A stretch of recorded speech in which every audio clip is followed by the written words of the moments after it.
En Guayaquil, Ecuador, existe un lugar que es, bueno, mucho más que un cementerio.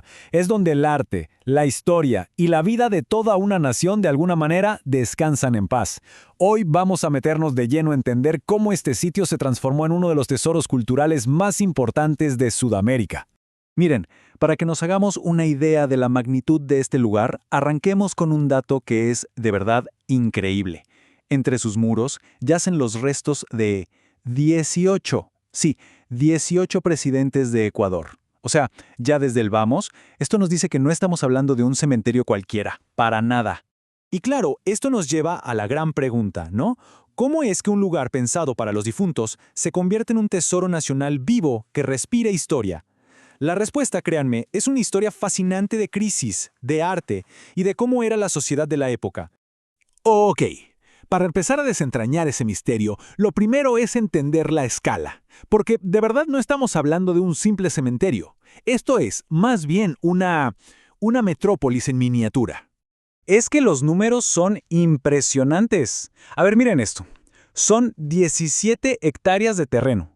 17 hectáreas, con casi medio millón de tumbas y más de 1000 mausoleos.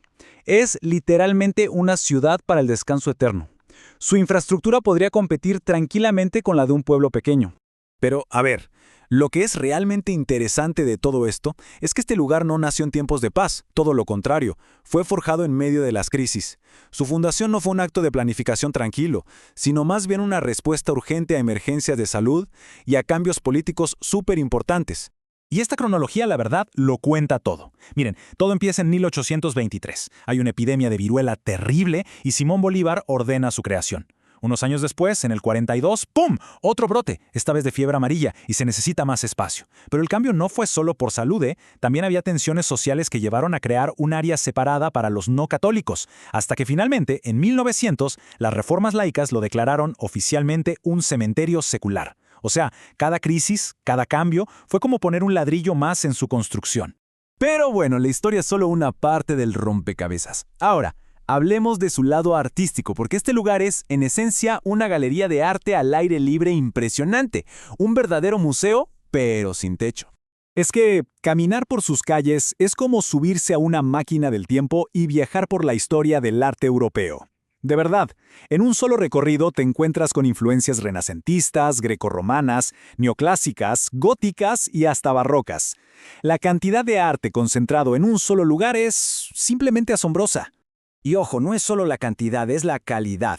Muchas de estas obras maestras fueron esculpidas por artistas italianos de mucho renombre, como Enrico Pacciani o Augusto Fagioni. Los trajeron especialmente a Guayaquil y trabajaron con el prestigiosísimo mármol de Carrara.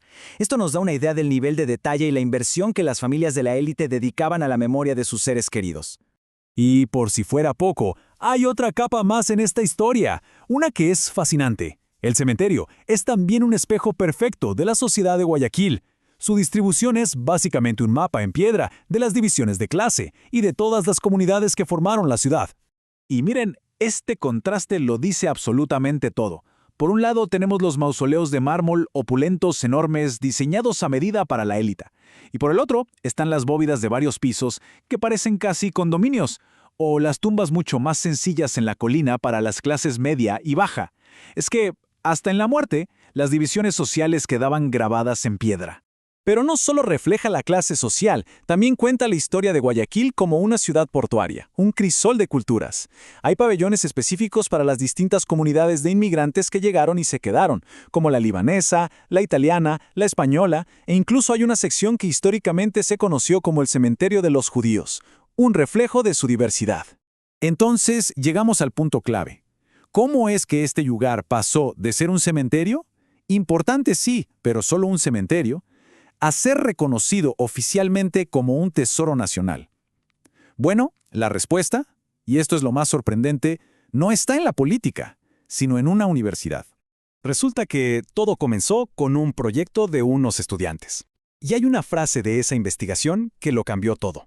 Decía algo así como que el estudio demostró que el lugar es un contenedor físico de los legados culturales del país. De repente, ya no se trataba solo de tumbas. Se trataba de la memoria viva de toda una nación. Y a partir de ahí, el camino fue súper claro y metódico. Primero, la investigación de estos estudiantes de arquitectura. Ese estudio se convirtió en el documento técnico, la base de todo. Después, el Instituto Nacional de Patrimonio Cultural lo validó, le dio el visto bueno. Y finalmente, el último paso, la declaración oficial. Es un ejemplo increíble de cómo una idea que nace en las aulas puede transformar por completo la realidad y la percepción de un lugar. Y bueno, todo ese esfuerzo valió la pena. Pasemos a ver cómo, gracias a ese reconocimiento, el cementerio hoy está más vivo que nunca, ya consolidado como un destino cultural y turístico único en su tipo. Todo esto es parte de una tendencia mundial que se conoce como necroturismo. Y no tiene nada de morboso. Es la idea de explorar cementerios como lo que son, sitios de un valor histórico, artístico y cultural inmenso. Y la verdad es que Guayaquil ha sabido aprovecharlo de una manera excepcional. Y para que la visita sea toda una experiencia, han creado varias rutas temáticas. Por ejemplo, se puede elegir la ruta de las esculturas o la de los presidentes y próceres. Pero también hay rutas para seguir los pasos de grandes músicos y compositores del país, o de sus escritores. Cada camino cuenta una historia diferente dentro de esta gran ciudad de la memoria.